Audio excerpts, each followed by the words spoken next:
ઘણી વાર આપણે લોકોને કહીએ મંદિર આવો ને, મંદિરે શું કામ છે? કે ભગવાન તો બધે છે, કણે કણમાં છે, કે મંદિર શું કામ જવું છે? હે ને? તમે જુઓ કેટલી સુંદર આ જગ્યા છે, આ સ્થાન છે. હે ને? નજીકમાં શ્રીજી મહારાજ દ્વારા સ્થાપિત રાધા મદન મોહનજી છે, ધોલેરામાં છે ને. આપણે સાક્ષાત ભગવાન રાધા કૃષ્ણનું સ્વરૂપ મદન મોહન, જે કામને આકર્ષિત કરવા વાળા, કામને પણ જે મોહિત કરી દે છે, એ છે ભગવાન મદન મોહન. આપણે કીધું ને મુક્તિ જ્યોતિ છે, મોહનો ક્ષય કરવો છે. તો આપણી અંદર જે કામ છે ને, કામને સંસ્કૃતમાં મદન કહેવામાં આવે છે. મદન, કામ. અને મોહનનો અર્થ છે કામને પણ જે મોહિત કરી લે છે ને, એ છે રાધા મદન મોહન. આ ભગવાન ન્યા નહીં જાય દર્શનમાં. તો કે ના બધે છે ભગવાન. કે આપણે, તમારી વાત સાચી, બધે છે. બધે છે તો એ મંદિરની મૂર્તિમાં નથી, કે મૂર્તિને છોડીને બધે છે. ભગવાન બધી જગ્યાએ છે તો મૂર્તિમાં પણ છે ને. પણ નહીં, આળસુ એટલા, મંદિર જવું ન હોય ને એટલે એમ કહી દે ભગવાન બધે છે. અચ્છા, એ બધે કહેવા વાળા જે છે એને પૂછો તો જોયા જ કોઈ દી? અને જો તમે માનો છો કે ભગવાન બધે છે, તો જીવનમાં તમારાથી કોઈ દી પાપ ન થવું જોઈએ. કેમ? કારણ કે જેને ખબર હોય કે બધે જ ભગવાન છે, એનો મતલબ ભગવાન બધે જ જોવે છે તમને. તો પાપ તો ગમે ત્યાં કરી આવો છાનમાના. ઘરવાળાને એમ હોય કે ભાઈ આપણો ભાઈ બહુ સારો છે, ભાઈ ક્યાંક બીડીયું પીતો હોય બહાર, હે ભાઈ ક્યાંક બોટલો ઉલાળતા હોય બહાર, ઘરે ખબર ન હોય, અને એને એમ હોય કે મને કોઈ જોતું નથી. પણ જો ભગવાન બધે છે તો ભગવાન તો જોઈ રહ્યા છે તમને, તો પાપ શું કામ કરો છો ભાઈ? એનો અર્થ કે આપણે એવું કહીએ છીએ કે ભગવાન બધે છે, એ ખાલી આપણી માન્યતા છે. આપણને એમાં શ્રદ્ધા નથી, અનુભવ નથી. તો એક પાછો બીજો વર્ગ છે, એને એમ કહો ને તમે આવો ને મંદિરે, આપણી અંદર જ છે ભગવાન, બહાર ગોતવાની જરૂર જ નથી. એ વાત સાચી, ભગવાન અંદર છે. કુંતી મહારાણી કહે છે અંતર બહિરવસ્થિતમ, ભગવાન અંદર પણ છે ને બહાર છે. અચ્છા, અંદર છે, જોયા છે કોઈ દી? ખાલી બોલીએ છીએ આપણે ભગવાન આપણી અંદર છે, અને એ જો આપણે માનતા હોત તો પાપ કરે જ કોઈ દી?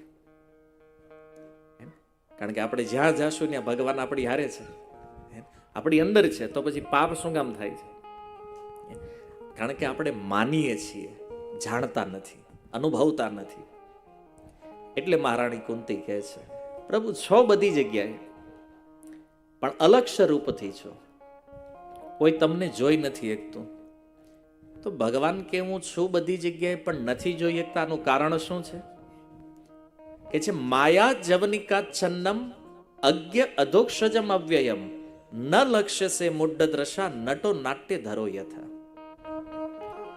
કે છે પ્રભુ તમે જીવની એકદમ નિકટ છો. ઘણી વાર આપણે કોઈને પૂછીએ કે તમારાથી સૌથી નજીક કોણ, તો કોઈ પોતાના કોઈને કોઈ સ્વજનનું નામ આપે, ભાઈ મારા પિતા મારાથી નજીક છે, કોઈ કે મારી પત્ની મારાથી સૌથી નજીક છે, મારા બાળકો મારાથી નજીક છે. પણ જીવની સૌથી નિકટ રહેનાર જે તત્વ છે ને એ ભગવાન છે. આત્માની એકદમ બાજુમાં બેઠા છે, અંદર હૃદયમાં ભગવાન, પણ આપણને દેખાતા નથી. કેમ? તો એનું કારણ કુંતી મહારાણી કહે છે માયા. માયા જવનિકા, જવનિકા કહે છે પડદો. જીવ અને ભગવાન વચ્ચે એક પડદો છે, માયાનો પડદો છે. અને આશ્ચર્ય એ છે કે એક નથી, બે પડદા છે. એક પડદાથી ભગવાન આવૃત છે અને એક પડદાથી જીવ આવૃત છે. ભગવાનની જે શક્તિ મહામાયા જે છે એ જીવને આવૃત કરે છે પડદાથી, અને ભગવાનની જે યોગ માયા છે એ ભગવાનના સ્વરૂપને આવૃત કરે છે જીવાત્માના ઇન્દ્રિયોથી. એટલે ભગવાનને કહે છે અધોક્ષજ. અધોક્ષજનો અર્થ શું છે? અધ ઈક્ષ, જે ભૌતિક ઇન્દ્રિયો દ્વારા જે ભગવાનનું દર્શન ન થઈ શકે એવા જે ભગવાન છે એને કહેવાય છે અધોક્ષજ. તો કુંતી મહારાણી કહે છે પ્રભુ આ બે પડદા જે છે ને એ જ્યારે હટે ત્યારે તમારું દર્શન થાય. તો આ સંસારમાં કોઈ ભગવાનની ખૂબ ભક્તિ કરે, ખૂબ ભજન કરે તો જે યોગ માયાનો જે પડદો છે એને તો હટાવી ન શકે, પણ મહામાયાનો પડદો હટે. જીવ પોતાના માયાના આવરણને દૂર કરી શકે પોતાની સાધના દ્વારા, ભજન દ્વારા. પણ આ યોગ માયાનો જે પડદો, એ તો કેવલ ભગવાનને પ્રાર્થના કરો, ભગવાનને સ્તુતિ કરો. ભગવાન જ્યારે કૃપા કરે ને અને પોતાનું સ્વરૂપ કોઈની સામે પ્રગટ કરવા ચાહે, એને જ ભગવાન જોઈએ. ઘણીવાર લોકો એવું પણ ચેલેન્જ કરતા હોય કે પહેલા અમને ભગવાન બતાવો તો માનવીએ. હા, કોની સામે પ્રગટ થવું, કોની સામે ન થવું, આ ભગવાનનો સ્વતંત્ર અધિકાર છે. કાલ આપણે જોયું ને, આપણે સ્વરાટ, ભગવાનને કોઈ ઓર્ડર ન કરીએ કે તમારે મારી સામે આવવું જ પડશે, તમારે અહીં ઊભા જ રહેવું પડશે. ભગવાન પરમ સ્વતંત્ર છે, એ એની ઈચ્છાના માલિક છે. પણ જ્યારે કોઈ ભક્ત પ્રાર્થના કરે, ઈશોપનિષદ મંત્ર 15 કે જે હિરણ્યમયને પાત્રેણ કે છે, પ્રભુ આ તમારા શરીર ઉપર જે તમારું સુંદર જે પ્રકાશ રૂપી જે આવરણ છે, એ પ્રભુ કૃપા કરીને આવરણને હટાવી લ્યો, તો એની પાછળ તમારું જે સુંદર શ્યામ સુંદર સ્વરૂપ છે, આનું હું દર્શન કરી શકું. ઈશોપનિષદનો આ મંત્ર છે. કહેવાનો અર્થ, ભગવાન પોતાના સ્વરૂપને યોગ માયાથી આવૃત કરી રાખે છે અને એની કૃપાથી દેખાય છે. અને એટલે કુંતી મહારાણી કહે છે કે પ્રભુ, જ્યારે જ્યારે તમે મનુષ્ય રૂપ ધારણ કરી અને આ સંસારમાં આવો છો, ત્યારે અમુક જે મૂર્ખાઓ છે ને, તમને ઓળખી નથી એકતા. જે અહીંયા મૂઢ કીધું છે, ન લક્ષ્ય છે મૂઢ દ્રશા, એ તમને ઓળખતા નથી. તમે છો ભગવાન, પણ તમને એક સામાન્ય પુરુષ સમજે છે. કેમ? નટો નાટ્ય ધરો યથા, કે છે જેવી રીતે સ્ટેજ ઉપર કોઈ ડ્રામા હોય અને આપણામાંથી જ કોઈ વ્યક્તિ એમાં કોઈ રોલ કરતો હોય, પણ મેકઅપ લગાડ્યો હોય, વેશ બદલ્યો, તો આપણે એને ઓળખી ન શકીએ. એમ ભગવાન જ્યારે માયા મનુષ્ય, પોતાની યોગ માયા દ્વારા જ્યારે મનુષ્ય રૂપ ધારણ કરીને અહીંયા આવે, તો આ સંસારમાં જે મૂઢ લોકો છે, મૂઢો એમ ના બી જાનાતી, ગીતામાં ભગવાન કહે છે, આવા મૂર્ખ લોકો મને જાણતા. આ દુર્યોધન જો હા મેં કૃષ્ણ છે, તોય એને જીવનમાં ક્યારેય ખબર ન પડી કે આ ભગવાન છે. રાવણ, જેના બાણથી એનું મૃત્યુ થવા જઈ રહ્યું છે, છતાં એ રાવણ, એને ખબર ન પડી કે આ ભગવાન છે. એમ જ બધા એક સામાન્ય પુરુષ છે, એક રાજા છે, એક બળવાન રાજકુમાર છે. કોઈક કોઈક વ્યક્તિઓ હતા જેને ખબર પડી કે કૃષ્ણ ભગવાન છે. કોને? બોલે મહારાણી કુંતીને, પિતામહ ભીષ્મને, વિદુર. આ હસ્તિનાપુરના એ લોકો છે જેને ખબર હતી કે આ કૃષ્ણ જે છે ને એ ભગવાન છે. તો કુંતી મહારાણીએ જ્યારે આ પ્રમાણે કીધું, ત્યારે ભગવાન એક જિજ્ઞાસા કરતા કહે છે કે જો હું કોઈને દેખાતો નથી, છું બધી જગ્યાએ, કોઈને દેખાતો નથી, તો પછી હું આ જગતમાં કોઈ મને ઓળખતું જ નથી? કુંતી મહારાણી કહે છે, નહીં નહીં પ્રભુ, એવું નથી. તો જે પરમહંસો છે, તથા પરમહંસા નામ મુનિનામ અમલાત્મનામ, જે પરમહંસ છે, જે મુનિ છે, જે અમલાત્મ મહાપુરુષો છે, પ્રભુ ભક્તિ યોગ વિધાનાર્થમ, એ ભક્તિ યોગના પ્રભાવથી આપને જાણે છે. ગીતામાં ભગવાન કહે છે, ભક્ત્યા મામ અભિજાનાતિ. હે અર્જુન, મારા જે ભક્ત છે ને, એ જ મને મારા સ્વરૂપમાં ઓળખે છે, એ મને જાણે છે. ભગવાનને ભક્તિ વગર ક્યારેય ઓળખી શકાતા? જો ભગવાનને ગીતામાં ક્યાંય નથી કીધું જ્ઞાનીઓ મને ઓળખે છે, મને જાણે છે, કે યોગીઓ મને ઓળખે છે, જાણે છે. શું કહે છે? ભક્ત્યા મામ અભિજાનાતિ. જે ભક્ત છે એ મને જાણે છે. તો જેણે જેણે આ સંસારમાં ભક્તિ યોગનો આશ્રય લીધો છે, એ બધા તમને ઓળખે છે પ્રભુ. પણ કુંતી મહારાણી પોતાનું દૈન્ય પ્રગટ કરતા કહે છે, કથમ પશ્ય મહી સ્ત્રીય, હે કૃષ્ણ બતાવો, હું તો એક અબુદ્ધ સ્ત્રી છું, અને સ્ત્રીને તો શું ખબર પડે મારી જેવી એક અબુધ સ્ત્રી તમને કેવી રીતે ઓળખી કે? બોલો, ભગવાનને ઓળખી લીધા છે, સ્તુતિ કરે છે, બધું પ્રગટ કરી નાખ્યું, અને પછી શું કહે છે કે પ્રભુ હું તો એક સામાન્ય સ્ત્રી છું, હું તમને કેવી રીતે ઓળખી શકું? તમને તો મોટા મોટા મહાપુરુષો જાણે છે, અમારી જેવી સામાન્ય સ્ત્રીઓ તમને શું જાણે? જેવો કુંતી મહારાણી ભગવાનના એવા ભક્ત છે, એની સ્તુતિ ભાગવતમાં પહેલા નંબરે મૂકવામાં આવી છે. આ ભાગવતની પહેલી સ્તુતિ છે, જે એક સ્ત્રી કરી રહી છે, એક મહિલા દ્વારા થઈ છે, અને કુંતી મહારાણી છે. હવે આ કુંતી મહારાણીએ સુંદર ભગવાનની આ રીતે સ્તુતિ કરી. ભગવાનને થયું આ બધાની સામે પોલ ખોલી નાખશે, ભય આજ બરાબર મૂળમાં છે, એને સ્તુતિ ઉપર સ્તુતિ, શ્લોક ઉપર શ્લોક બોલી રહ્યા છે કુંતી મહારાણી. ભગવાન કહે છે કે હે ભાઈ, એક કામ કરો, તમારે જોતું શું ઈ ગયો. કારણ કે ઘણી વાર આપણા બહુ કોઈ વખાણ કરે, બહુ પ્રશંસા કરે, તો આપણે એને કહેવું પડે કે એ બધું રહેવા દો, મૂળ મુદ્દો શું છે એ વાત કરો. ત્યારે કુંતી મહારાણી કહે છે પ્રભુ, મૂળ મુદ્દો તો એ છે કે તમે આજે હસ્તિનાપુરને છોડીને દ્વારકા જઈ રહ્યા છો, અને તમે મને માગવાનું કીધું છે, તો આજ મારી ઈચ્છા છે કે આજ હું કંઈક માગું છું. શું માગવું છે?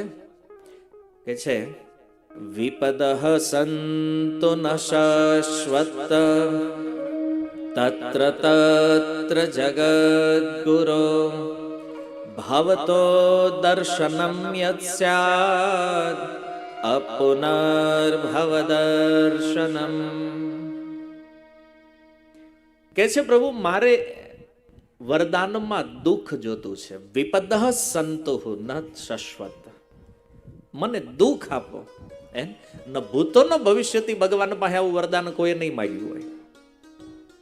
કારણ કે આખું ગામ ભગવાનને પ્રાર્થના કરે છે, સુખ આપો, દુઃખ લઈ જાઓ. બધાની પ્રાર્થના જ છે ને મંદિરોમાં. ગમીને જુઓ તમે, હજારો લોકોની લાઈન લાગી છે, ભગવાન સામે આવીને હાથ જોડીને શું માગે છે? પ્રભુ સુખ આપો, દુઃખ લઈ જાઓ. થાય ઊંધું, સુખ હોય એ વયું જાય, દુઃખ વય આવે. સ્થિતિ આ છે. કારણ શું છે જાણો છો? સુખ કે દુઃખ એ તો જીવના કર્મ ઉપર નિર્ધારિત છે. પ્રારબ્ધનું જે ફળ છે, ક્યાંક સુખના રૂપમાં છે, ક્યાંક દુઃખના રૂપમાં છે. મૂળ વાત યદિ જો તમે વિચાર કરો, ભક્તના જીવનમાં જે દુઃખ છે ને, એ ભગવાનની ઈચ્છાથી આવે છે. ત્યાં કર્મનો કોઈ કોન્સેપ્ટ નથી. હવે કુંતી મહારાણી જેની સાથે સાક્ષાત કૃષ્ણ રહે છે, અને એના જીવનમાં દુઃખ છે, તો કોઈ કર્મથી થોડી ન છે, ભગવદ ઈચ્છાથી છે. પણ કુંતી મહારાણી દુઃખ શા માટે માગે છે? જો કેટલી બુદ્ધિમાન સ્ત્રી છે આ. દુઃખ નથી માગ્યું ભગવાન પાસે. આમ સ્પષ્ટ વાંચો તો એવું દેખાય કે દુઃખ માગે છે. તો એનું એક કારણ છે. કેમ? બોલે પ્રભુ, જ્યાં સુધી અમારા જીવનમાં દુઃખ હતું ને, ત્યાં સુધી તમે અમારી સાથે હતા. આજે મારો પુત્ર રાજા બન્યો છે, યુધિષ્ઠિર રાજા બન્યા છે. આજે અમારા જીવનમાં સુખ આવ્યું છે, અને સુખ આવ્યું ત્યારે તમે અમને છોડીને દ્વારકા જઈ રહ્યા છો.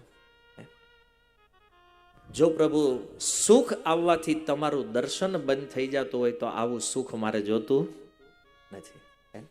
જીવનમાં ઘણી વાર આપણને એમ થાય, ગાડી મળે, બંગલા મળે, પૈસા મળે, તો એમ થાય ભગવાનની કૃપા થઈ. અને આ બધું મળ્યા પછી જો આપણને ભગવાન ભૂલાઈ જતા હોય ને, તો આવા સુખની આ જગતમાં કોઈ કિંમત નથી. આ સુખ નથી, આ એક પ્રકારનો દુઃખ છે. આ વિપત્તિ છે જીવનમાં, જ્યારે ભગવાનનું વિસ્મરણ થાય છે. રામચરિતમાનસ ગોસ્વામીજી કહે છે, કહ હનુમંત વિપદ પ્રભુ સોઈ, એને જબ તબ લગી સુમિરન ન હોય. જીવનમાં સૌથી મોટી વિપત્તિ શું છે? ભગવાન રામ કહે છે, હનુમાન, જ્યારે સ્મરણ બંધ થાય, એને ભગવાનનું સ્મરણ બંધ થઈ જાય, અને પછી જીવનમાં ગમે એટલો ભોગ, ઐશ્વર્ય, સુખ હોય, તો આ સુખ નથી, આ વિપત્તિ છે. મોટામાં મોટી વિપત્તિ છે ભગવાનને ભૂલી જવા. અને સંસારની સારામાં સારી સંપત્તિ છે ભગવાનનું સ્મરણ થવું. શ્રીલ રૂપ ગોસ્વામી ભક્તિ રસામૃત સિંધુમાં કહે છે કૃષ્ણ સદૈવ સ્મરણ રહે અને કૃષ્ણ ક્યારેય ભૂલાય નહીં, આ જીવનનો સિદ્ધાંત છે. આ તો મોટી મોટી ગાડીઓ આવીને આમ આવી ગયા ઐશ્વરામમાં તો એમ થાય કે હાલો હવે મંદિર જવાની જરૂર નથી. કેમ? કારણ કે હવે આવી ગયું બધું જે જોતું હતું, હે ને, ભૂલી ગયા ભગવાનને અને ભોગમાં લાગી ગયા. આ વિપદા છે જીવનમાં, સમજ્યા? જો કુંતી મહારાણી એટલે કહે છે કે પ્રભુ અમારા જીવનમાં જ્યારે કષ્ટ હતું ને ત્યારે તો તમારા દર્શન રોજ થતા, તમે અમારી સાથે રહેતા, દ્વારકાને છોડીને તમે હસ્તિનાપુરમાં રહ્યા છો, અને આજ અમારા જીવનમાં સુખ આવ્યું અમને છોડીને જાઓ છો, પ્રભુ તમારું દર્શન નહીં થાય. તો જે દર્શનમાં બાધા ઉત્પન્ન કરે આવું કોઈ સુખ મારે જોતું નથી. અમારા જીવનમાં તો આ સુખ કરતા ઓલું દુઃખ વધારે સારું છે. કેમ? કારણ કે એ દુઃખ હતું ને ત્યારે પ્રભુ રોજ તમારા દર્શન થતા, રોજ તમારું સ્મરણ થતું હતું, અને એટલા માટે મને દુઃખ આપો. પણ ભગવાન કે મારું દર્શન કરીને ફાયદો શું છે? એને શું કામ દર્શન કરવું છે મારું? ત્યારે કુંતી મહારાણી કહે છે અપુનર્ભવ દર્શનમ, કે છે કૃષ્ણ સંસારમાં જે તમારું દર્શન કરે ને એને પછી ભવરોગનું દર્શન કરવું પડતું નથી, એના જન્મ મરણ સમાપ્ત થઈ જાય છે. એટલે પ્રભુ તમારું દર્શન રોજ થવું જોઈએ, આ જરૂરી છે. વળી આજુબાજુમાં ક્યાંક મંદિરો હોય ને તો ત્યાં જવામાં આળસ ન કરવી જોઈએ. કારણ કે મંદિરમાં બિરાજમાન જે સાક્ષાત ભગવાન જે છે અહીંયા એટલે જ ઊભા છે કે આપણે દર્શન કરીએ. કારણ કે સાક્ષાત જોવાની તો આપણી ઇન્દ્રિયોમાં ક્ષમતા નથી. એટલે ભગવાને કૃપા કરી અને અર્ચા વિગ્રહના રૂપમાં પ્રગટ પોતાને કર્યા છે. આ મૂર્તિ જે છે ને, કોઈ કે આમાં લાકડું છે, પથ્થર છે, ધાતુ છે, એ મૂર્તિમાં લાકડું નથી, ન્યા પથ્થર નથી, એમાં ધાતુ નથી, એ આપણા મગજમાં છે. કેમ? દર્શન કેમ કરવું ભગવાનનું એ આપણને ખબર નથી. આપણે જેમ જોયું કે માર્બલની મૂર્તિ છે, બુદ્ધિમાં જડતા છે ને એટલે એ પથ્થર દેખાય છે. પણ આ બુદ્ધિમાં જો પ્રેમ આવે ને તો એ પથ્થરમાં પણ ઈશ્વર દેખાય. ઘણા લોકો એમ કે પણ એ તો મૂર્તિ કાંઈ બોલે નહીં, ચાલે નહીં. એ ન બોલે. હું કામ? કારણ કે લેવલ હોવું જોઈએ ને બોલાવાનું. આપણી યાર આપણા પાડોશી ન બોલતા હોય, તમારે ભગવાન બોલે. બાકી આવો તમે વૃંદાવનના જે સપ્ત દેવાલયો છે, જે 7 વિગ્રહ જે છે ને, આજથી 500 વર્ષ પહેલા હાલતા ચાલતા હતા. કોઈ એમ કે મૂર્તિ હાલે, મારા વૃંદાવનમાં તો મૂર્તિ હોય હાલે. જો બાકે બિહારી ક્યારેક ગયા છો અહીંથી, ત્યાં તમે દર્શન કરવા જાઓ ને તો ઘડીએ ઘડીએ પડદો બંધ કરી દે. આની પાછળનું કારણ શું છે જાણો છો? એકવાર એક ભક્ત આવ્યા વૃંદાવનમાં અને દર્શન કરતા કરતા ને ભાવ થઈ ગયો ભગવાનને મારી હારે લઈ જવા છે, અને ભાવથી પ્રાર્થના કરી. હજારો લોકોને જોતા જોતા બાકે બિહારી પોતાના સિંહાસનથી ઉતરીને માંડ્યા હાલવા. હમણાં થોડા વર્ષો પહેલાની આ ઘટના છે. પછી તો પૂજારીઓ આવ્યા બધા ભગવાનને કે પ્રભુ તમે વૈયા જાઓ તો અમારું શું થાય? પછી માંડ માંડ મનાવીને ભગવાનને સ્થાપિત કર્યા. પછી નક્કી કર્યું ધ્યાનથી દર્શન કોઈને કરવા જ નથી દેવા. આમાં નક્કી નહીં કોની વાહે હાલતા થાય ભાઈ. કોનો ભાવ કેવો છે? આ તો ભાવના ભૂખ્યા છે ભગવાન. ભાવગ્રહી જનાર્દન. કોઈ ભાવથી દર્શન કરવા આવે તો ભગવાન તો હાલતા થઈ જાય ની વાહે.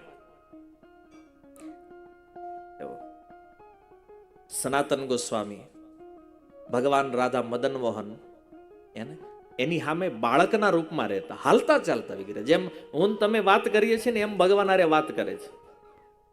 સનાતન ગોસ્વામીએ પ્રાગટ્ય કરાવ્યું છે રાધા મદન મોહનજીનું વૃંદાવનમાં, હાલતા ચાલતા ભગવાન. રૂપ ગોસ્વામીએ પ્રાગટ્ય કરાવ્યું છે રાધા ગોવિંદ દેવ, જ્યાં જયપુરમાં છે.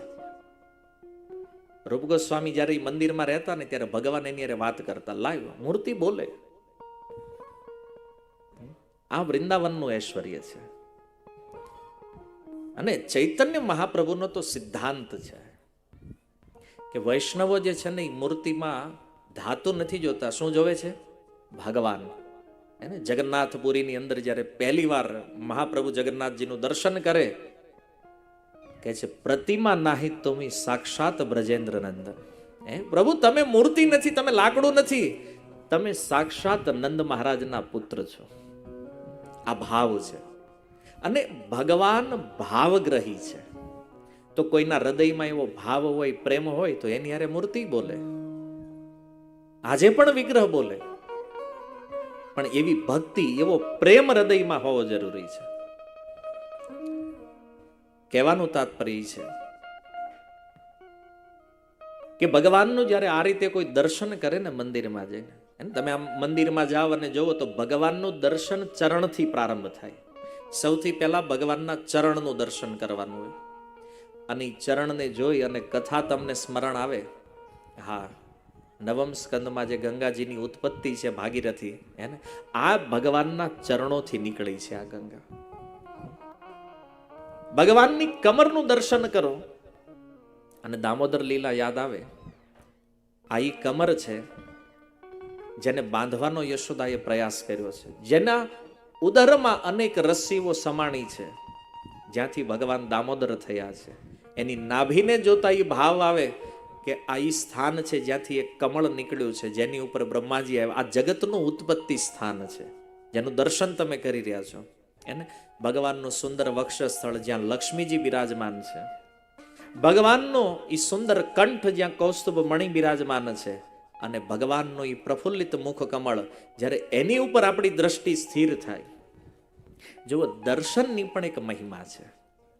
ભગવાનનું આ રીતે જ્યારે કોઈ દર્શન કરે ને, ચરણથી પછી ઘૂંટણ, કમર, નાભી, વક્ષસ્થળ, હસ્તકમળ, કંઠ અને મુખ કમળ,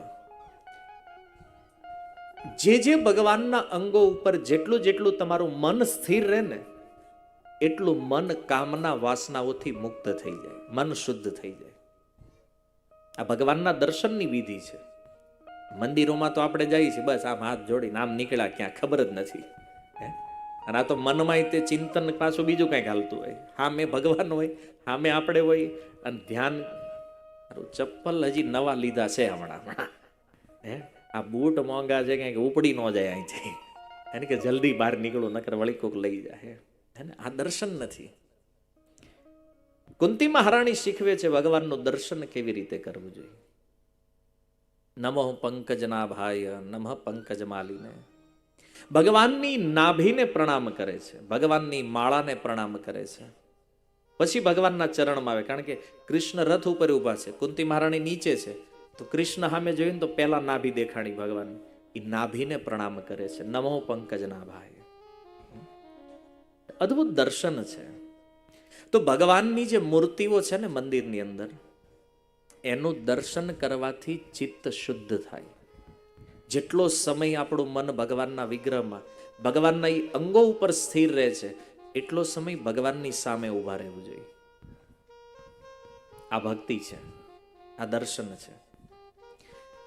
પણ શું કરીએ ભાઈ, કળિયુગમાં સનાતન ધર્મની એવી હાનિ થઈ છે, આપણને કાંઈ જ ખબર નથી. ભગવાનને દંડવત કેમ કરવા, ભગવાનને પ્રણામ કેમ કરવા, ભગવાનનું દર્શન કેમ કરવું, ભગવાનનું અર્ચન કેમ કરવું, કાંઈ જ ખબર નથી. બસ આ આપણું પતન છે. સામાન્ય નિયમો છે, આપણને જાણકારી નથી. હું તમને પૂછું, ઘણી આમાં તમે લોકો સવારે દીવાબત્તી કોણ કોણ કરો છો? બધા કરતા જશો લગભગ. હવે કળિયુગ છે, કંઈ કહેવાય નહીં, એટલે મારે પૂછવું પડ્યું ભાઈ કોણ કોણ કરો છે. પણ અહીંયા તો જો કે આ મોટા ભાગે બધા વડીલો દેખાય છે, એટલે એ તો કરતા જ હશે. હવે મને એ કહો કે તમે દીવો ફેરવો છો ભગવાનને, કેટલી વાર ઘુમાવો છો?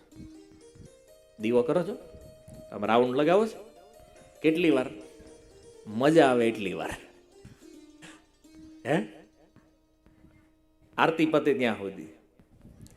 મતલબ આપણને ખબર નથી આનો નિયમ શું છે શાસ્ત્રમાં. અગરબત્તી ઘુમાવો છો કેટલી વાર? ખબર નથી.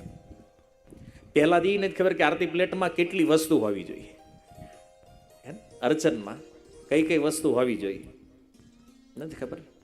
આપણે તો બેમાં જ હાલવી છીએ, અગરબત્તી ને દીવો. હે, જળ હોય, પુષ્પ હોય, વસ્ત્ર હોય, મોરપંખ, ચામર, ટોટલ 7 વસ્તુઓ હોય આરતી પ્લેટની અંદર. અને જ્યારે ભગવાનનું અર્ચન કરો ને તો સૌથી પહેલા અગરબત્તી કરો. એનો એક ક્રમ છે. પહેલા શું આવે? પહેલા અગરબત્તી આવે. અગરબત્તી ચરણમાં 4 વાર. માનો ભગવાન રાધા કૃષ્ણ છે તો કૃષ્ણના ચરણમાં 4 વાર, નાભીમાં 2 વાર, મુખ ઉપર 3 વાર અને આખામાં 7 વાર. પછી રાધા રાણી છે બાજુમાં, ચરણમાં 4 વાર, નાભીમાં 2 વાર, મુખ ઉપર 3 વાર અને આખું 7 વાર. સર્વાંગમાં 7 થી વધારે થાય તો વાંધો નહીં, મિનિમમ 7 વાર હોવું જોઈએ. પછી જળ. જળ જે છે એ આખું, એ બધાના 7 વાર રાઉન્ડ હોય. જળ 7 વાર. જળ પછી વસ્ત્ર, વસ્ત્ર 7 વાર સર્વાંગ. એની પછી પુષ્પ, ફૂલ 7 વાર. પછી ચામર અને મોરપંખ સમય અનુસાર. આ વિધિ છે. આ છે પંચરાત્ર અર્ચન વિધિ. તો શાસ્ત્રમાં નિયમ બધું અઠે ગઠે નથી. હવે જમવામાં હાલે જ હાકે રાખો, સામાન્ય નિયમ છે, આપણે નથી જાણતા. અચ્છા, આ વસ્તુઓ શા માટે ઓફરિંગ કરીએ છીએ ભગવાનને? જ્યારે આપણે ધૂપ આપીએ છીએ ને, એનો અર્થ નાસિકા એનું પ્રતીક, એક ઇન્દ્રિયનું પ્રતીક છે ધૂપ. આંખ જેનો વિષય છે તેજ, દીવો જે ભગવાનને દેખાડો છો ને, તો આપણી સમસ્ત ઇન્દ્રિયો દ્વાને ભગવાનમાં સમર્પિત કરી અને ભગવાનનું અર્ચન કરવાનો જે ભાવ છે, ઇન્દ્રિયોને શુદ્ધ કરવાના હેતુથી આરતી કરવામાં આવે છે ભગવાનની. આ સનાતન ધર્મમાં આ બધી વિધિઓ છે. હવે આપણે હિન્દુઓ ખાલી નામ પૂરતા રહ્યા છીએ. ગર્વ છે કહો અમે હિન્દુ હે. શેની ઉપર ગર્વ છે કયો આપણને? હાલો, નથી ગીતાના વિષયમાં કાંઈ ખબર, નથી ભાગવતના વિષયમાં કાંઈ ખબર, શાસ્ત્રના વિષયમાં કઈ, બસ ખાલી નારા લગાડવામાં આગળ ગર્વ છે કહો અમે હિન્દુ હે. કોઈને પૂછો તિલક શું કામ કરો? નથી તિલકની મહિમા ખબર. શિખા રાખવાની, આમાં કેટલા હિન્દુઓ છે જેને શિખા છે? અહીંયા નથી. બધી પુરાણોની અંદર વાંચો શું લખ્યું? 7 પેઢી સુધી કોઈ શિખા, જનોઈ, તિલક અને તુલસીનો ત્યાગ કરે, 8મા પેઢીએથી એ પરિવાર ચાંડાળ બને છે. હજી આપણે 3 પેઢી જ ગઈ છે, પાછું વળવું હોય તો યુટર્ન લેવાનો ચાન્સ છે હજી. હિન્દુત્વની નિશાની નથી ખાલી શિખા, એનું તો એક બહુ મહત્વ છે. શિખા ઉપર એક ગ્રંથ છે આખો. શિખા શા માટે જરૂરી છે? શિખા હોવી જોઈએ, શિખામાં ગાંઠ હોવી જોઈએ. અને ત્યાં સુધી શિખા નથી અને ગાંઠ નથી, જેટલું પણ કર્મકાંડ કરો છો ને એ બધું નષ્ટ થઈ જશે, એનું કોઈ ફળ નહીં પ્રાપ્ત થાય. કારણ કે શિખાની ગાંઠ જે છે ને એ પુણ્યને સંચિત કરે છે, પુણ્યનું અર્જન કરે છે. અને આપણે બસ ખાલી નામના હિન્દુ છીએ કહેવાના. 90% લગભગ આપણે ક્રિશ્ચિયન થઈ ગયા છે. શું કામ? ઉત્સવો એના ઉજવવાના. દિવાળીમાં એટલી મોજ ન કરી, 31st મજા લેતા હોય. તમે જુઓ, પહેરવેશ એના, આ પેન્ટ શર્ટ ક્યાંથી આવ્યું ઈ એનું, ખાનપાન, રોટલા રોટલી ગયું, પીઝા પાસ્તા ચાલુ થયું છે ને. તો જો હરેક વસ્તુમાં આપણે પશ્ચિમના દેશોને ફોલો કરતા થઈ ગયા છીએ, ક્રિશ્ચિયનોને. ત્યાં સુધી કે લગ્નમાં પણ, જો લગ્નનો માહોલ છે, સિઝન લગ્નની હાલે છે, તમે વિચારો કે વૈદિક મંત્રનું ઉચ્ચારણ સૂર્યાસ્ત પછી ક્યારેય થઈ ન શકે, આ નિયમ છે. આજે લોકો રાતે વિવાહ કરે છે, રાતના સમયે. આ વિવાહ જે છે ને એક સૌથી મોટું નાટક છે, ટોટલ શાસ્ત્ર વિરુદ્ધ. કારણ કે વિવાહની જેટલી વિધિઓ છે ને એ સવારમાં થાય, સૂર્યાસ્ત પછી તો કન્યાની વિદાય પણ ન થાય. ખબર નથી, મંડાણા જ બધા, સીમંત હોય તોય રાતે. શું કામ? આ આસુરી પ્રવૃત્તિ છે. આમ ભલે બધું દેખાતું હોય, બહુ હારા હારા ફાર્મ રાખો છો, બહુ હારા ડેકોરેશન કરો છો, પણ તમે વેદ મર્યાદાનું ઉલ્લંઘન કરી રહ્યા છો. સંસ્કારોમાંથી કુસંસ્કાર બાજુ જઈ રહ્યા છો. તોય પાછા લખે હા ગર્વ સે કહો હમ હિન્દુ હૈ. ફાલતુ, 5 પૈસાની બુદ્ધિ નથી અને તો એ પાછા જ્ઞાન દેતા હોય. બ્રહ્મ જ્ઞાની પાછા ઘરે ઘરે. હા, એને કઈ કહો ભાઈ ગીતા વાંચો ને, અમને ખબર જ છે બધી. અહીં કથા બેઠી છે તો આવો ને. કોઈ કહેતું છે કે આ ભાઈ આ ગોરાસોમાં કથા છે, હાલો ને. આપણને ખબર જ છે બધી. હા, ખબર છે એટલે જ બીડીના ઠૂઠા ફૂકે જ બેઠો બેઠો.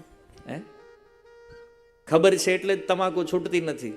હે, વિચાર કરો, એક નાની એવી તમાકુની ફોતરી તમને ઘરેથી ઊભા કરીને ઠેઠ ગલ્લા સુધી લઈ જાય, ત્યાંથી વળી પાછા ઘરે મૂકી જાય. હે, આટલા માયાથી જે બદ્ધ છે, અને ઈ પાછા હું સૂચના આપે છે, અમને ખબર છે બધી. હે, જે એમ કે ને અમને બધી ખબર છે, એટલે સમજો આને કાંઈ ખબર નથી, આ હોકો છે હાવ.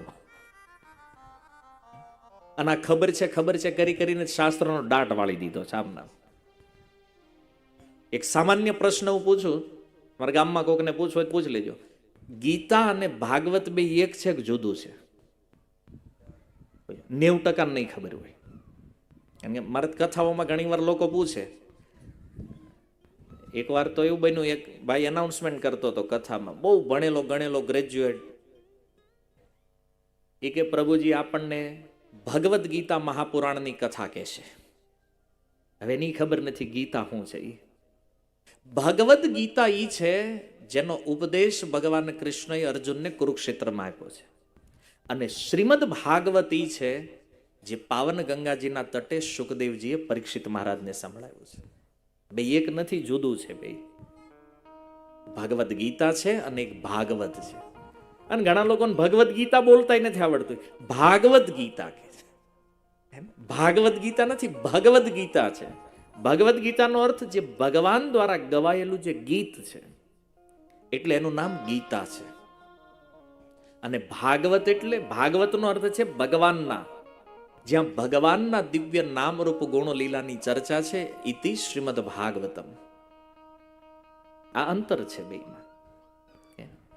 ખાલી કોઈ સંપ્રદાયોમાં જોડાઈ જવું, તિલક કરી લેવા, માળાવું કંઠીઓ ગળામાં નાખી દેવી, શું કામ? તાકે લોકો આપણને નાસ્તિક ન કહે એટલા માટે. નો ડાઉટ આને તમે ધર્મ કહી શકો, તમે ધાર્મિક થયા છો, પણ અધ્યાત્મ નથી, આધ્યાત્મિક નથી. તમે અધ્યાત્મ નથી આપણી અંદર. દેખાવ માટે શું કામ? વળી પાછા કહે ગયેલા ગળામાં કંઠી નથી, તિલક નથી, તો આ તો નાસ્તિક લાગે છે.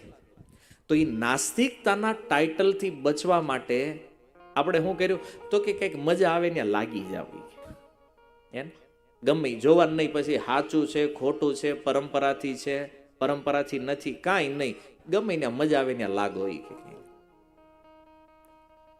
તો આ રીતે અધ્યાત્મ ખબર નહીં પડે. અને ઘણી વાર ભૌતિક રીતે કંઈક સમૃદ્ધિ આપણી પાસે આવે ને, એ પણ આપણને ભગવાનમાં નથી લાગવા દેતી. કુંતી મહારાણી કહે છે, જન્મ ઐશ્વર્ય શ્રુત શ્રીભિ રેધમાન મદઃ પુમાન નૈવાર હત્ય વિધાતુમ વે ત્વમ અકિંચન ગોચરમ. ભગવાન કહે છે, તો બધા મારું ભજન કેમ નથી કરતા, કેમ ભક્તિ લોકો કરતા નથી? તો એનું કારણ આપતા કહે છે કે પ્રભુ, 4 વસ્તુ જે છે ને, તમારી ભક્તિમાં બહુ મોટી બાધા છે. કઈ 4 વસ્તુ? કે છે ઊંચા કુળમાં જન્મ, હાયર ફેમિલીમાં જન્મ મળ્યો હોય. બીજું છે ઐશ્વર્ય, ત્રીજું છે વિદ્યા, અને ચોથું છે સંપત્તિ. આ 4 વસ્તુ જેની પાસે હોય ને, એ ભજન ન કરીએ. કે હું કામ? કારણ કે ઘમંડ વધે એનો. ઊંચા કુળમાં જનાર, અરે અમે તો એટલા ઊંચા ખાનદાનમાંથી, ભાઈ અમે થોડી આ માળાવાળા કરવાના જ કઈ. હે, ઊંચા કુળના જન્મનો અહંકાર હોય. ઐશ્વર્ય, ઐશ્વર્યનો અર્થ છે સુંદરતા ઇત્યાદિ. હે ને, આમ પોતાના રૂપનો ઘમંડ હોય. સુંદરતા પણ ભક્તિમાં બાધા છે, કુંતી મહારાણી કહે છે. કારણ કે બહુ રૂપાળા હોય ને તો નકરું શરીર સજાવવામાં જ ટાઈમ પાસ કરે, એને માળા કરવાનો ટાઈમ ન રહે. નકરા કા સામે જ હટે જ નહીં. શું કામ? કારણ કે એને હર વખતે ધ્યાન રાખવાનું કે હારું આપણું જે કાંઈ છે એ કોઈક જોવે કે નહીં જોવે. અને માની લો સુંદરતા ન હોય, એને કાંઈ ઉપાધિ જ નહીં. નક્કી જ હોય કે આપણે જ્યાં જવીને ડીશ જ લેવાની જ પહેલા. માની લો બહુ સુંદરતા ન હોય, એને શું હોય એ ખબર જ હોય કે લગ્નમાં આપણે ક્યાં ફોટા કોઈ આપણું આપણી યારે કોઈ ક્યાંય નહીં ફોટો પાડવો છે. આપણે ડીશ જ લેવાની, એટલે આપણે કંઈ માથાકૂટ નહીં. તો એને શરીરમાં એટેચમેન્ટ નહીં રહે. પણ ઓલા બહુ સુંદર રૂપવાળા હોય ને એ કાં સામે જોયા જ કરે, અને જોવે એનો વાંધો નહીં, પાછા બારી જ નહીં જોવે બીજા કોઈ મન જોવે છે કે નહીં, એટલે મન ન્યા જ રહે. એ ભગવાનમાં ન લાગે પછી.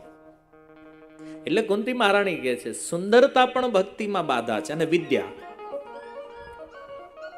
જો વિદ્યા જીવન જીવવા માટે ઉપયોગી છે, જરૂરી છે, પણ આ વિદ્યાનો ઘમંડ આવી જાય ને, આનું અભિમાન આવી જાય ને, તો એ પણ ભક્તિમાં બાધા કરે છે. કેમ? ઘણા બહુ હાઈલી જે એજ્યુકેટેડ હોય ને એ શું કરે છે ખબર? એને તો આમ ઇન્વાઇટ કરવાઈ જાવ ને તમે કથામાં, અરે આ બધું અમારા માટે તો કંઈ કામનું નથી, એમ કે અમે તો સાયન્સને માનીએ છીએ. હવે એને કેમ સમજાવવું કે આ વૈદિક શાસ્ત્ર સામે તારા સાયન્સનું પાંચ્યું ન આવે? પણ એને એની ડિગ્રીનો એટલું અભિમાન હોય, એટલો અહંકાર હોય કે બસ અમે ભણી લીધું ને તો આ દુનિયામાં અમારાથી બુદ્ધિમાન કોઈ છે જ નહીં. ફર્સ્ટ ક્લાસ આખું પરિવાર ભગવાનમાં માનતું હોય, ભક્તિ કરતા હોય, અને પછી હાથ પેઢીમાં એક જ ભણ્યો હોય, અને પછી ભાઈ ડિગ્રી લઈને આવે ઘરે, અને માતા પિતા જે કાંઈ વેદ ધર્મનું પાલન એને કે આ બધું બંધ કરો. કેમ?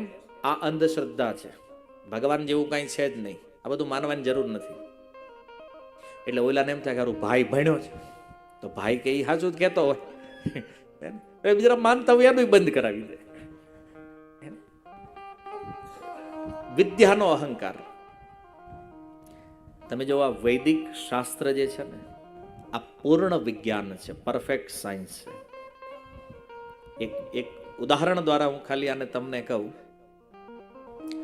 સૂર્યગ્રહણ કે ચંદ્રગ્રહણ ક્યારે થવાનું છે, આને જોવા માટેનો સમય નિશ્ચિત કરવા માટે નાસાને અરબો ડોલરનો ખર્ચો થાય છે, સૂર્યગ્રહણ ચંદ્રગ્રહણ માટે. અને ઈ સેમ ટાઈમ ભારતમાં ફૂટપાથ ઉપરથી 10 રૂપિયાનું પંચાંગ લઈ લ્યો, આજથી 50 વર્ષ પછી પણ ગ્રહણ ક્યારે થવાનું છે ને એનો એક્ઝેક્ટ ટાઈમ તમને 10 રૂપિયામાં મળે. આપણું શાસ્ત્ર છે, આ ભારત વર્ષ છે, ખાલી 10માં એને ઓલા અરબો ડોલર બગાડે જે આપણું પંચાંગ બતાવે છે. આ શાસ્ત્ર છે. ઘણીવાર લોકોને એમ થાય ને કે ભાઈ શાસ્ત્ર શા માટે? તો જો આ સંસારમાં જેટલું જ્ઞાન છે ને એ બધું વેદથી આવ્યું છે. કોઈ જ્ઞાન દુનિયામાં એવું નથી જે વેદથી બહાર હોય. પણ આજે પશ્ચિમના દેશોને ફોલો કરવામાં થયું છે એવું કે આપણે આપણા જ શાસ્ત્રો ઉપર શંકા કરવા માંડ્યા છીએ. હા, આપણું મન કોઈ વસ્તુને ન પકડી શકતો હોય, આપણી બુદ્ધિમાં કોઈ વસ્તુ સમજમાં ન આવતી હોય, એનો મતલબ એવું નથી ખોટું છે. તમે એને સમજવાની ટ્રાય કરો કે આ ભાઈ આ પરંપરા શા માટે બની છે, આની પાછળનું રીઝન શું છે. પણ લોકો એ નથી જાણતા, સીધું અંધશ્રદ્ધાનું ટાઇટલ મારે કે નહીં આ બધી અંધશ્રદ્ધા છે, આ ન માનવું જોઈએ. આપણું મગજ જે છે ને એ બોલિવૂડ વાળાએ બહુ ફેરવી નાખ્યું છે. જેવું જેવું ટીવીમાં દેખાડે, જેવા જેવા પિક્ચર બતાવે, જેવી જેવી સિરિયલો બતાવે ને, આપણે એવું જીવન જીવવાની ટ્રાય કરીએ છીએ. અને એનું પરિણામ શું છે? દુઃખ. જીવનમાં સુખ જોઈને શાસ્ત્ર જે રીતે કહે છે એ પ્રમાણે જીવો, સુખ પણ આવશે, આનંદ પણ આવશે. એટલા માટે કોઈ ઐશ્વર્ય આપણને પ્રાપ્ત થયું છે તો એનું અભિમાન ન હોવું જોઈએ. જો ઊંચા કુળમાં જન્મ લેવો, સુંદર હોવું એ કોઈ ખરાબ નથી, પણ આનો જે અહંકાર છે, આ મળવાથી જે અભિમાન આવી જાય ને, ત્યારે આપણે ભગવાનને ચેલેન્જ કરવા લાગીએ છીએ. 2-5 ચોપડા ભણી લે ત્યાં તો પૂછવા માંડે ભગવાન જેવું છે હોય જ સાબિત કરો. આ ચેલેન્જો કરે છે લોકો. અરે સાબિત કરવું હોય ને તો તમારું વિજ્ઞાન કાંઈ સાબિત કરીએ કેમ નથી. ડાર્વિન નામનો એક ભાઈ હતો, એણે કીધું કે માણા જે છે ને એ વાંદરામાં થાય છે, કરો સાબિત લ્યો. થાય. અને આપણે જુનાગઢથી વાંદરા પકડીને લાવીએ અને કહ્યું કે આ વાંદરામાંથી માણા બનાવો, સાબિત થાય? ના થઈ શકે. સાયન્સમાં બિગ બેંગ થિયરી આપી કે એક ધમાકો થયો ને બ્રહ્માંડનું નિર્માણ થયું, કરો લ્યો. 4 વ્હીલ જેવડો હુતળી બોમ્બ બનાવો અને પછી ધડાકો કરો, બને કાંઈ? નહીં બને. પણ જુઓ આપણા આચાર્યો ગોસ્વામી તુલસીદાસ, યુગ સહસ્ત્ર યોજન પર ભાનો, લીલ્યો તાહી મધુર ફલ જાનો. પૃથ્વીથી સૂર્યનું અંતર તુલસીદાસજી હનુમાન ચાલીસામાં બતાવ્યું, અને એને આજે તમે વિજ્ઞાનની ભાષામાં કન્વર્ટ કરો ને તો પોઈન્ટ ટુ પોઈન્ટ આન્સર આવે. આ વેદ શાસ્ત્ર છે. મારે તમને ખાલી એટલું સમજાવવું છે કે જેટલો ભરોસો તમે વિજ્ઞાન ઉપર કરો છો ને, એનો 1% પણ જો શાસ્ત્ર ઉપર કરશો ને, તો આ જીવન સુખમય આનંદમય બની જાય. આપણા ઋષિમુનિઓ જે છે ને, બધા વૈજ્ઞાનિક જ હતા, અને એણે જે સંશોધન કર્યું છે, એણે જે થિયરીઓ આપી છે, ત્યાં સુધી તો આજનું વિજ્ઞાન હજી વિચાર પણ નથી કરી શકતું પહોંચ્યું. આ વેદની આસપાસ નથી વિજ્ઞાન. પણ આપણું માઇન્ડ કેવું થઈ ગયું છે ખબર? વિજ્ઞાન જેને સિદ્ધ કરે ને એને આપણે માનીએ છીએ. શાસ્ત્રમાં પહેલેથી વસ્તુ સિદ્ધ છે તો એને આપણે માનવા તૈયાર નથી. ગુરુત્વાકર્ષણ ન્યૂટને કીધું તો આપણે માનવા માંડ્યા. લો ઓફ ગ્રેવિટી, કણાદ સંહિતામાં પહેલે જ લખ્યું છે ભાઈ કે પૃથ્વીમાં એક એવું બળ છે જે હરેક વસ્તુઓને પોતાની બાજુ આકર્ષે છે. અને ન્યૂટને તો ગ્રેવિટી ફોર્સ આપ્યો, કણાદે તો એન્ટી ગ્રેવિટી ફોર્સનો નિયમ પણ આપ્યો છે કે કોઈ વસ્તુને બાહ્ય રીતે સંસ્કાર આપવામાં આવે તો એની ઉપર ગુરુત્વાકર્ષણની અસર થતી નથી. મહર્ષિ કણાદ કહે છે, કણાદ સંહિતા. એટમ બોમ્બ જેને તમે કહો છો, અણુની પહેલી ભાષા, અણુ શબ્દ ક્યાંથી આવ્યો છે? 5000 વર્ષથી ગીતામાં લખ્યું છે, ઉપનિષદોમાં લખ્યું, અણોર અણિયાન મહતો મહિયાન. વિમાન શબ્દ આજ જે તમે કહો છો, રામાયણમાં હજારો વર્ષોથી વિમાનનો ઉલ્લેખ છે. આજે આપણને ખબર પડી કે વિમાનો છે જે આકાશમાં ઉડે છે. કહેવાનો અર્થ છે વેદ શાસ્ત્ર ક્યાંય પાછળ નથી. કેમ? કારણ કે સોર્સ ઓફ નોલેજ જે છે, આ દુનિયાના જ્ઞાનનો સ્ત્રોત વેદ ભગવાન છે, અને વેદ સાક્ષાત નારાયણનું સ્વરૂપ છે. એટલા માટે જો ભણવું કાંઈ ખોટું નથી, ભણતર જીવન જીવવા માટે જરૂરી છે. તમે ડિગ્રીઓ લ્યો, એન્જિનિયર બનો, ડોક્ટર બનો, કોઈ વાંધો નથી, પણ એ બનીને અહંકાર ન કરો, ભગવાનને ચેલેન્જ ન કરો, અને કરી નહીં તેમ કંઈ કરી એકવાના નથી. પણ શા માટે મૂર્ખતા વિમાનનું પ્રદર્શન કરવું છે? તો કુંતી મહારાણી કહે છે, વિદ્યા વિનય સંપન્ને. વિદ્યા ભણતર એમાં વિવેક હોય ને તો વિદ્યા કામની છે, બાકી વિવેક વગરની કોઈ વિદ્યા પણ કામની નથી. અને સંપત્તિ, ધનનું અભિમાન.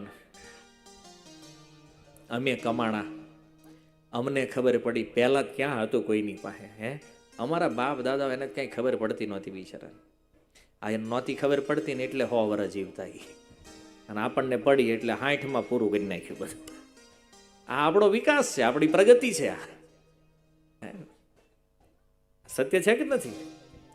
આપણને ખબર પડી, કેન્સર લાવ્યા, આ ભયાનક રોગો લાવ્યા. આપણા બાપ દાદો ન જ ખબર પડી એટલે બિચારા શરદી ખાંસીમાં જ હાંકી નાખતા. આપણી પ્રગતિ બહુ ખતરનાક છે ભાઈ. ખાવાનું, પીવાનું અને હવા, આ બધું દૂષિત કરી નાખ્યું. આ આપણી પ્રગતિ છે. થઈ રહી છે આપણી અધોગતિ, છતાં એને કહીએ છીએ પ્રગતિ. અને આ સંપત્તિના અભિમાનમાં લોકો ભગવાનને ચેલેન્જ કરે છે. જો સંપત્તિ સારી હોય, નીતિવાન હોય, તો એનો ઉપયોગ આવા ભગવત કાર્યોમાં થાય, ભગવાનની કથાઓ માટે થાય, ભગવાનના પ્રચાર માટે થાય. અને એ જ સંપત્તિ જો યોગ્ય જગ્યાએ ન વપરાય ને તો ક્યાં જશે? નશામાં, જુગારમાં, વ્યભિચારમાં. અને બેય દ્રશ્ય તમારી સામે છે. જીવનમાં સંપત્તિ બધા લોકો પાસે છે, અને આજ ધન કોની પાસે નથી ગયો? આજ તો સમાજમાં પ્રત્યેક લોકો સુખી થયા, બધા પાસે પૈસા છે, પણ ધનના 2 રસ્તા છે. યા તો નશો, જુગાર, વ્યભિચાર, યા તો ભગવાનની ભક્તિ. હવે નક્કી આપણે કરવાનું છે ક્યાં લગાડવું ધનને. ઘણી વાર લોકો કે હું જરૂર છે આ બધું કરીને કથાને. જરૂર એટલા માટે છે કે ભોગોમાં જો ધનનો ઉપયોગ કરશો તો એના પરિણામ સ્વરૂપ તમારી જ દુર્દશા થવાની છે. અને સંસારના કલ્યાણ માટે, સમાજના કલ્યાણ માટે જો ધનનો ઉપયોગ કરશો તો આ જ ધન તમારી સદગતિ કરાવીએ કેમ છે. કોઈ કે પણ અમે આવું કાંઈ માનતા જ નથી. ન માનો તો અનુભવ કરીને જોઈ લો, વરાટો મારતા આવો નરકમાં, પછી એમ થાય કે ના વાત બરાબર છે, હે ને? એકવાર એક્સપિરિયન્સ કરો. કહેવાનું તાત્પર્ય એ છે કે સંપત્તિના કારણે ઘમંડ વધે ને તો માણસ શું બોલવું ને એનું નક્કી ન રહે. તમને ખબર છે, નશો કોઈને વધારે થઈ જાય ને પછી એને ખબર ન રહે હું શું બોલું છું. એમ સંપત્તિનો નશો પણ વધે ને ત્યારે માણસને ખબર ન પડે.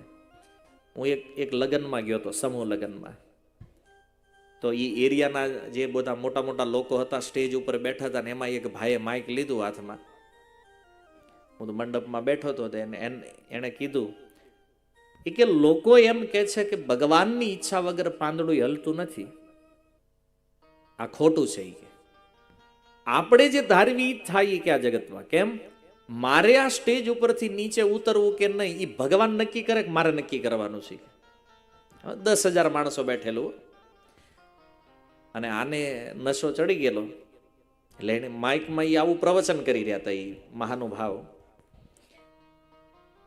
ઈ કે મારે અહીંથી નીચે ઉતરવું એ હું નક્કી કરીશ, નહીં કે ભગવાન નક્કી કરે. અને પછી ઘણું બોલ્યા, પણ મને એકવાર એમ થયું કે માઇક હું લઉં હાથમાં, પણ પછી એમ થયું કે ભાઈ સન્માનિત વ્યક્તિઓનું અપમાન કરવું એ તે સદાચાર નથી. એટલે એને મારે ખાલી એટલું કહેવું હતું કે ભગવાન જો ધારે ને તો જે શ્વાસ અંદર ગયો છે ને એ બારે ન નીકળે અને આઈના ઢગલો થઈ જતું. પણ આ ઘમંડ બોલે છે ને નથી ચાતું. રાતે હુતા હોય સવારે આંખે નથી ખુલતી ભાઈ. અને એટલો પાવર હોય તો કરો ને, જે રાતમાં વહી જાય છે ને સવારે જીવાડ દો, લ્યો થાય. પણ સંપત્તિનો નશો. કુંતી મહારાણી કહે છે કે આ 4 વસ્તુ જેને મળે અને આના કારણે જેનું અભિમાન વધે, પ્રભુ આ લોકો તમારું નામ લેતા નથી. કેમ? માની લો કોઈ હાઈ સોસાયટીમાં રહેતા હોય ને એને આપણે કહીએ તમે જપ કરો, અરે એ કે હું માળા લઈને નીકળું તો મારી વેલ્યુ શું સોસાયટી?